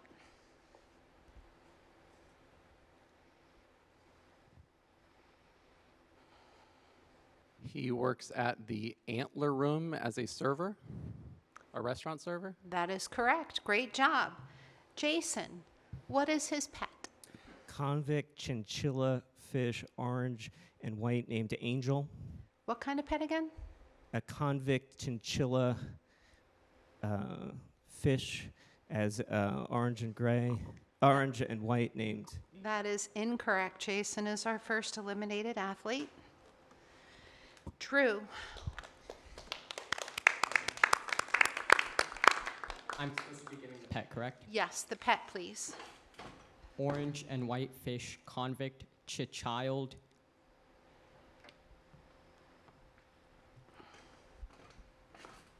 The name of the fish. Convict. That is incorrect. Wesley. I That don't- is okay. Drew's second. He said it's pet. His pet, yes. I don't know his pet. I'm sorry. Okay, that is fine. That is your first strike. Erdem, do you know his pet? Convict child fish in white and orange named Angel. That is correct. Oof, this is tough, guys. All right, so John, we are down to you. What are his hobbies?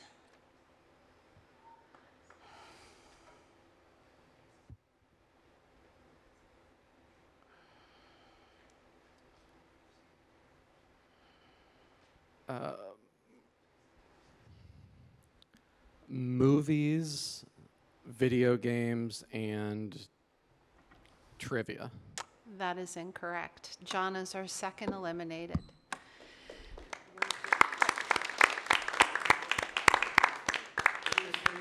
Yes, does anybody want to guess what his hobbies are? Yes, Drew. Traveling, biking, photography. Cycling, close, yes. Okay, and how about his car? Oh, car? I don't know his car. Sorry. What would you know? Do you know anything about him remaining? He likes salmon avocado roll, crab wonton, crab rangoons. Same thing, but no. He's not the crab rangoons Not that guy. guy. Nope, Not he's salmon that avocado guy. roll. None of that. He is the salmon Okay, avocado cheese roll guy. quesadilla? Yes, Okay, then I don't know the other one. Okay. wonton soup. We could have let Erdem try that. Oh, that's okay. I think Well, it was, or do you know his car? 2021 Toyota RAV4 in, what is it, pistol gray? Gunmetal, pretty close. Yes, fantastic job, guys. It is rare that we eliminate two people on the first Tea Party guest. Jason tripped me up. He said chinchilla, and I couldn't let chinchilla go for chiclet. I gotcha. Yeah. Anybody in the audience would have known everything about Blake. All right. We are ready to go to our next event. Karen, wrap this up. We have a 15-minute break, guys. For those who have been eliminated, please visit Michael and Briley at the green screen. 15-minute, we will reset. Would like you guys back here by 2:35. Double-decker bus will be up on the stage for 5 minutes. What time exactly should they be back? 2:35. 35.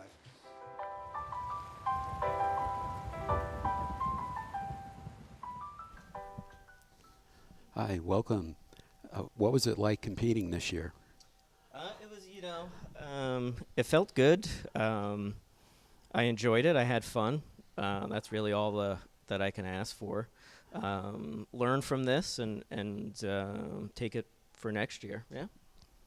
So that was kind of a tough tea party this year, I thought. It was. Yeah. Tell me about how that was encoding that kind of information and what was the most challenging for you. I felt like I had it. I guess I was just mispronouncing the pet or something like that. Mm-hmm. I kind of felt it was the middle part, I guess. Then I totally blanked on the name, and I thought I had the birthday.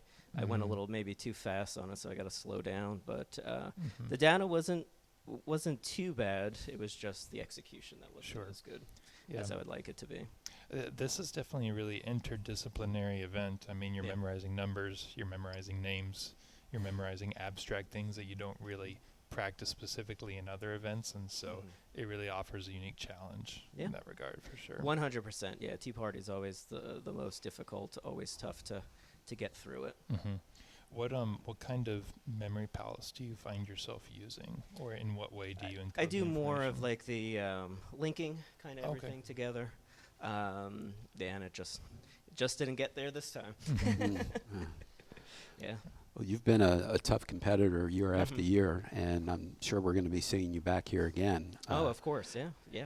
So what advice do you have for anyone who is just getting interested in memory sports and wants to get to the level of competition that you're at? Just do it. Find what you enjoy, get on Memory League, get some books, but just start applying it, I think is like the most important thing. And just have fun with it. It's supposed to be a hobby, whatever it might be. So, just enjoy it and go from there. So one question for you. Yeah. What do you do when you're not practicing? Well, I have a full-time job. I'm a psychologist at a female prison. Wow. So anytime I can get away from that, it's a nice break. Sure. Okay. Yeah. Cool. Yeah. Well, awesome. Well, Yeah. Jason, happy Yeah, to no have you problem. here for another year, and Yeah. congratulations. See you guys next year. Sounds All right, good. take Yes. care. All right. Thank you.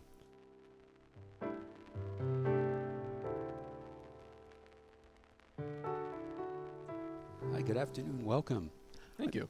This is your first time competing, is it not? It is, that's correct. All right. What was the experience like, and was it something that is it anything like what you thought it was going to be? I would say it's very similar to what I've seen in past years. I would say that the tea party usually doesn't end that quickly in my experience, but I think that some of the other competitors may have also used my strategy of just picking a few and learning them really well and, rolling the dice, and that did not work this time, but I don't think this is my last time here, and I will have a better strategy for tea party next time. That's a promise. Sure. It's always different on stage when you have Absolutely. to hear it there in front of the whole audience with all the lights on you, for sure. So tell me a little bit about your strategy for encoding this information. Like we said before, it's really interdisciplinary with a varied kind of information. So what was that like for you? Absolutely. So I used one memory palace per tea party guest, and I had pre-mapped locations for each, environment. Their pet is going to be in the hall or whatever, and their birthday will be on the refrigerator. And then I represent that using major system. And then for everything else, I just I would say words is generally my best event. So anything that I can turn into a series of words, which is what I tried to do through most of the information. And it went how it went. Mm-hmm. What information did you find was the most difficult to encode? I would say probably the residence, the location, because it is a 5-digit number on top of other stuff too. So it's a combination within that one data item. Yeah, for sure. So you'd mentioned before about a history of interest with trivia and game shows. Can you tell me a little bit more about that? That I would love to do. So for about the last decade or so of my life, I've been really into trivia. I did Who Wants to Be a Millionaire in 2018. I did Jeopardy in 2019. I did The Chase in 2023. And so I'm kind of taking a little detour into memory because obviously being able to learn a lot of things quickly would be really good for trivia too. Sure. Wow, that's great to hear. Wow. How long did it take you to prepare to compete in this year's event? I spent about 2 weeks intensively on long term, which I did, get through without any strikes, which I'm pretty proud of. And I completely spent no time on words. Words is the one thing that intrinsically seems to make sense to me. I played on Memory League all the time, and so words I didn't do much prep on. I spent a lot of time on cards, which will not pay off until at least next year, but I figured that Tea Party you can practice for to some degree, which I did, but you can obviously practice differently or better, and I'll be working on figuring how that goes next year. But I spent a lot of time on double deck. Cards is still something that I'm not great at, along with numbers, so that's what I'll be looking to improve most for next year. Awesome. Great. Well, John, we're happy to have you. It's great to have new faces, especially some like yourself, and so thanks for coming. Of course. Thank you so much. Thank you.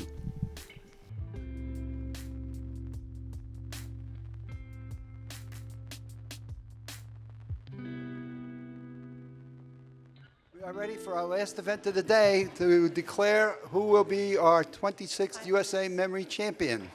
So if we can set that to 5 minutes. Each of the, well, you're going to explain this. Karen, I'll stop right there. Yes, we are. Yeah, no, Oh, you where would, do they- Wesley, you would be in the middle. Erdem would be on my left. Drew, you'd be right there. So you now, Drew, will answer first. Wesley second. Erdem third. Welcome to the double deck or bust. These are 2 decks of 52 playing cards shuffled together. So it is very possible and quite likely you're going to get the same card back to back. You will have 5 minutes to memorize. It will be displayed on the timer countdown in front of you. I will also give you a 2-minute and a 1-minute warning as well. When you are done, put the cards down, and we will begin with oral recall. If you miss the card, you are immediately eliminated. The 2 remaining athletes will continue to go head to head. If it's down to 2 and that person makes a mistake, if you say the card and it's wrong, you also get eliminated. So If it's 2 and you're striking someone out, jump up and down because you get to take the trophy home with you. Does that make sense? It's if it is a dead heat one-on-one, you are not the one who is supposed to necessarily answer. Just a quick story on that point. Josh Four, who wrote the book Moonwalking with Einstein, That is was correct. the next person in a line, and he would have been eliminated, but the person right before him missed the card.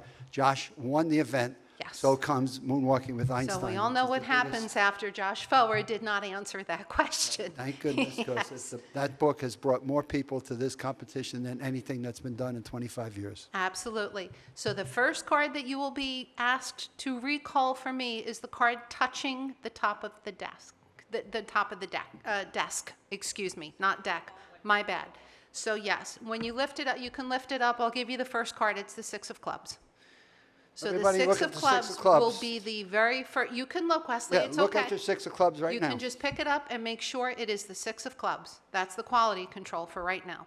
That will be the card, Drew, that you are necessary to tell me this is the first card. Now let's go in the series. Drew, do you know what the first card's going to be? There we go, Drew. All right, you got it. All right. If you want to break the deck into smaller, manageable pieces, go right ahead. Just understand that if you bump it, if you knock it over, it is Good what luck, it is. yeah. You know, it is what it is. You can reorder it if you choose, but you'll be wrong. So that's kind of how it goes. Okay?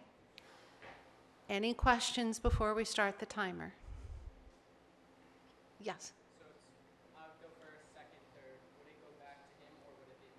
After Erdem answers, it comes back to you. In the event that, that's just how it's necessarily going to go. You will be responsible if Erdem misses a card. You will be responsible to tell me what that card is if it's still you and Wesley. Production, when we get ready to go for recall, if we can hit my laptop, I have a presentation that it will show the cards. It doesn't have to be done right now. 5 minutes, 2 minutes, and 1 minute, correct? Are you all with me? Audience, thank you all in advance for your silent cheering. Athletes, you may begin.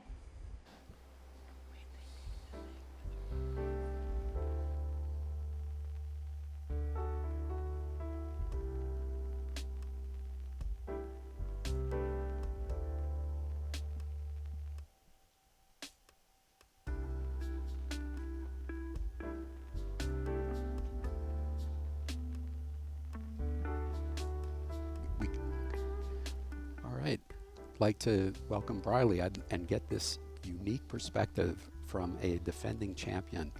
What is it like preparing for this event, and what was your strategy when you were competing?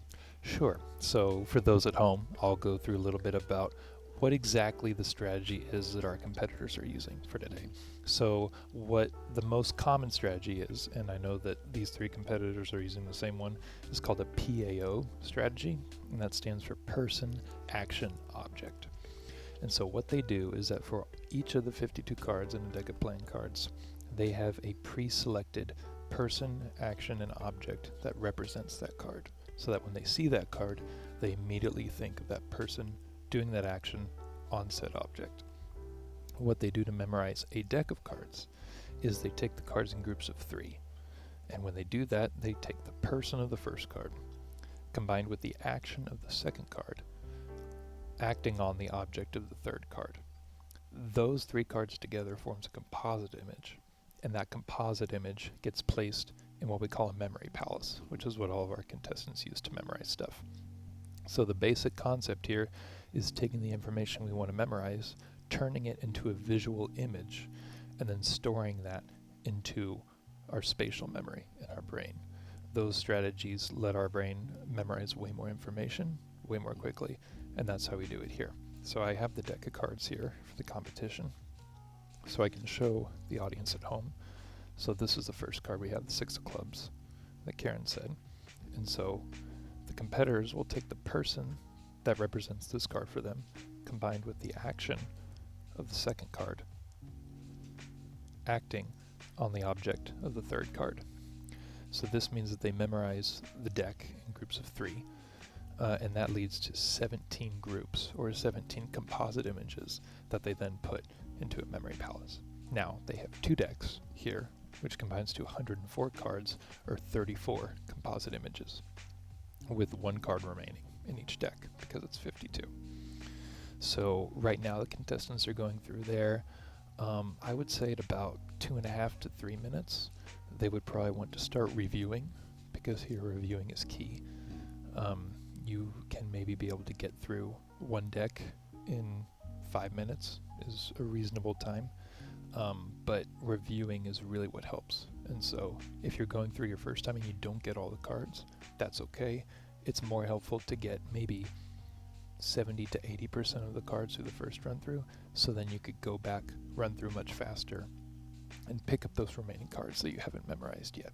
So that's a general overview of the kind of strategy that the contestants are using today. Okay. Using your existing PAO system, could you provide a demonstration of what your P, A, and O would be for the first 3 cards in the deck? Sure.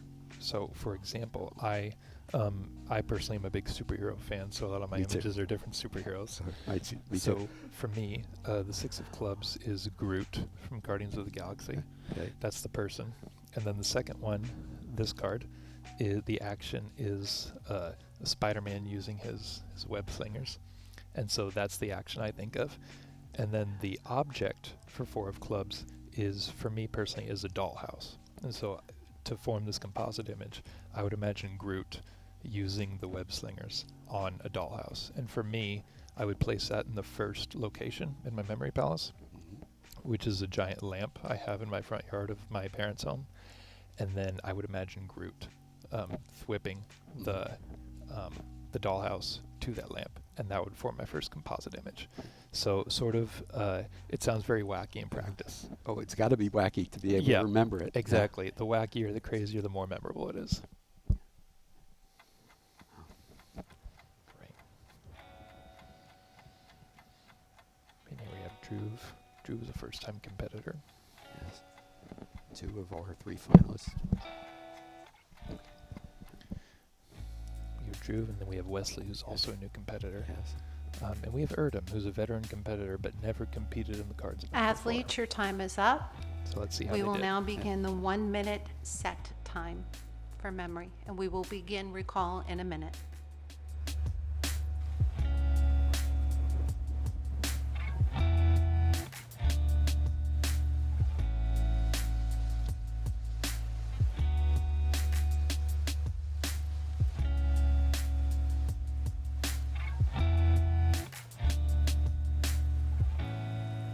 Memorize, or did you go for the entire 104 in the 2 decks?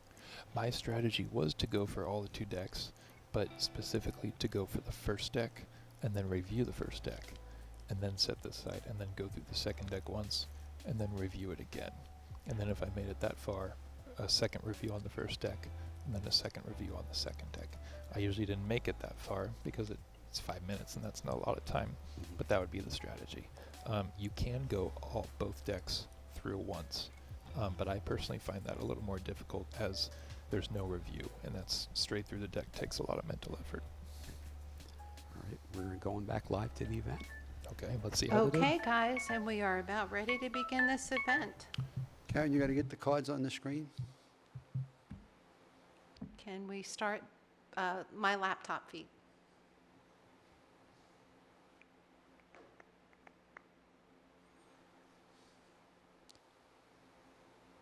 There we go. Okay, and Drew, first card. 6 of clubs. Correct. 7 of clubs.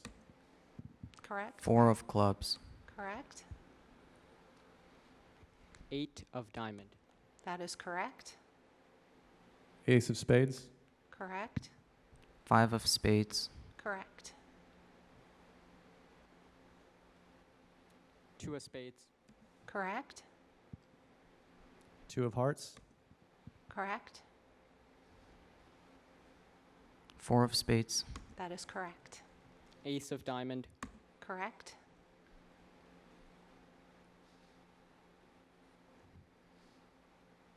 7 of hearts. Correct. 3 of spades. Correct.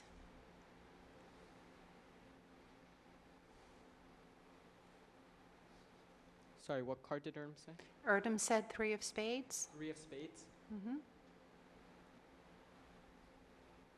8 of hearts. That is incorrect.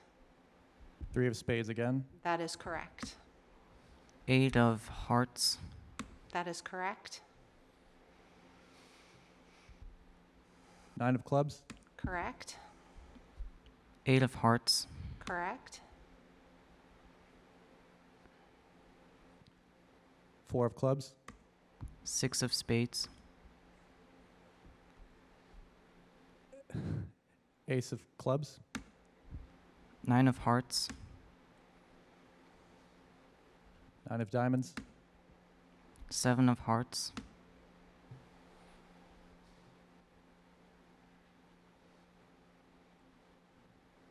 8 of clubs. Queen of spades. 10 of hearts.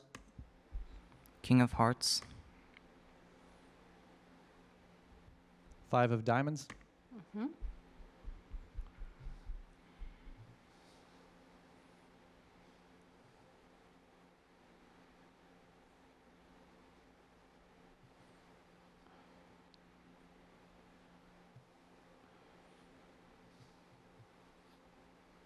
Seven of hearts.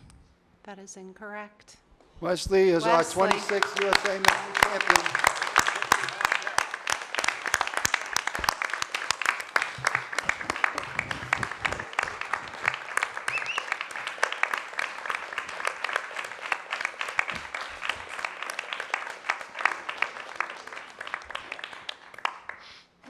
Erdem, you want to talk to us about the event and the fact that you've been here several years? Tell us about your experience today. It was great. I'm a little sad that I missed the card right there. Through the microphone. I'm a little sad that I missed the card right there, but overall it's been very fun.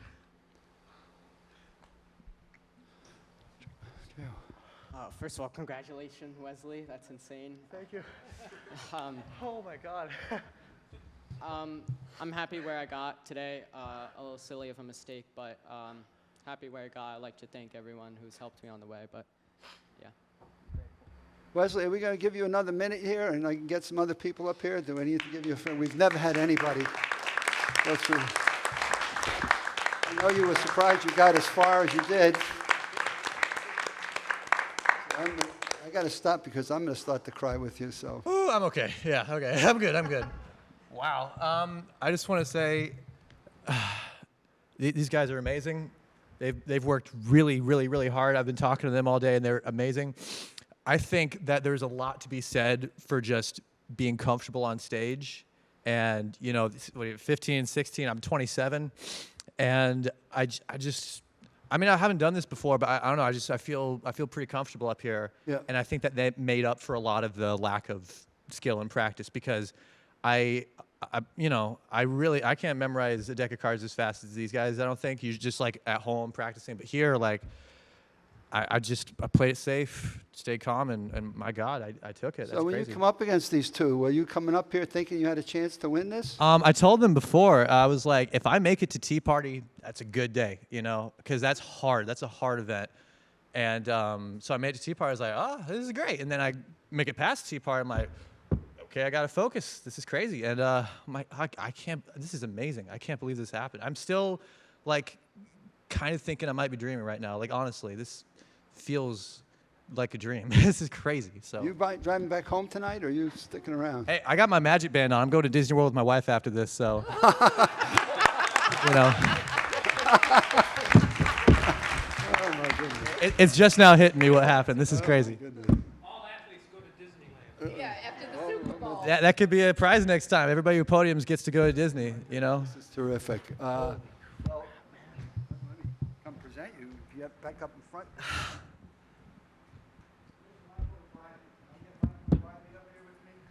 Well, Michael and Briley were in the back. It's by any chance, Wesley, do you know the card that Erdem missed? Where Last was the 5 of diamonds, 5 of diamonds, 6 of hearts, 6 of hearts. and then after that would be the 3 of hearts, 2 of hearts, and it's starting to fade. I know it's after that, but this one. 9 of hearts. There's 9 of hearts. You know the 9 of hearts. What happened? 9 of hearts. Yeah, yeah. Pick up the mic. Tell us what happened. Yeah, yeah, I thought I said 6 of hearts. I guess I just didn't. I knew what it was, but it just didn't appear in the moment. Karen, you want to come up here? Sure. Michael, where we can get Michael and Briley up here? Come on. Oh, you got to get yourself dressed up now. Come on over here. All right. There's a mic you guys can share. I can borrow one here.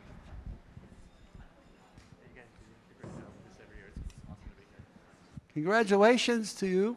You get to look at the seahorse and remember what you've accomplished here today. As our first time, you're welcome to do that, 26th USA Memory Champion. Yeah, well, when I came up here earlier today, and I didn't know the seahorse was just going to be up here.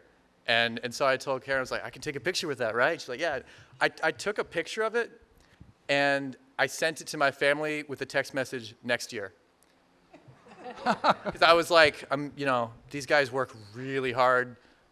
I'm going to make it to tea party maybe, we'll see. But next year I'm going to take it seriously, we'll see what happens. And I mean, I did take it seriously, but I know these guys work really, really hard on this. So I mean, a lot of, like any sport, a lot of luck goes into this. I got pretty lucky, I think, with just the choices I made.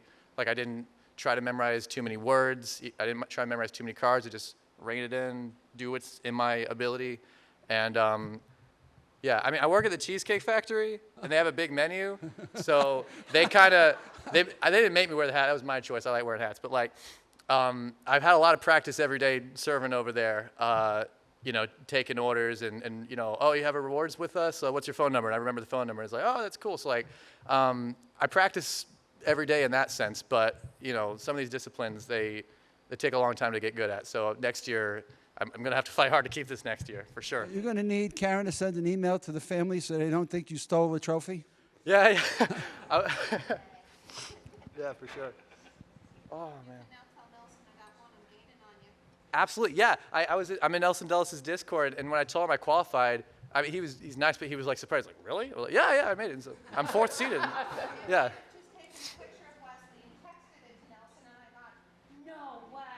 Oh, really? He responded already? He's a busy guy. That's crazy. Well, today's important, I guess. So.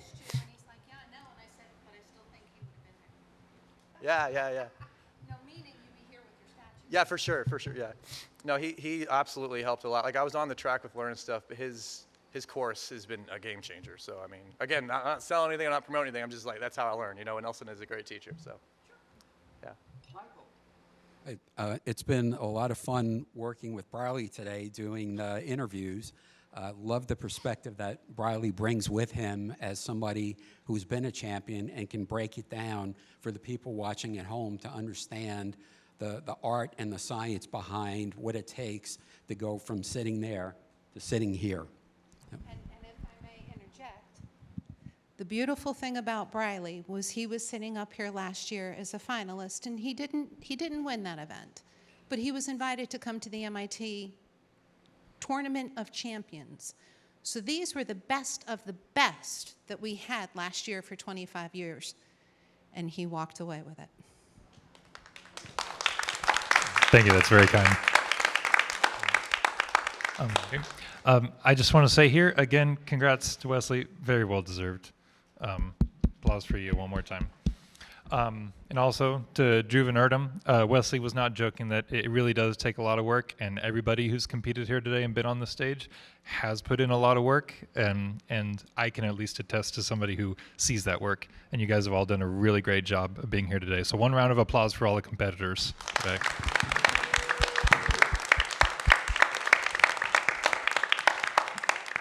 Lastly, I'll just say that I said this last year at the MIT competition, but if we're all here for one thing, it's to spread the art of memory and show how beautiful it is and how anybody has the capacity to practice their memory in the way that these competitors have today. And so Wesley and everybody up here has done a fantastic job at presenting that to everybody. So thank you all. If we could have our remaining athletes who are still here come up on stage so we can kind of get a, quote, class picture. I also want to give an incredible shout out to Corbett and to Sydney and to Carl and to Ben, our stage manager, and to all the hands and the crew and the black shirts running around. Thank you. Thank you so much for everything you do. You make us look good. Thank you.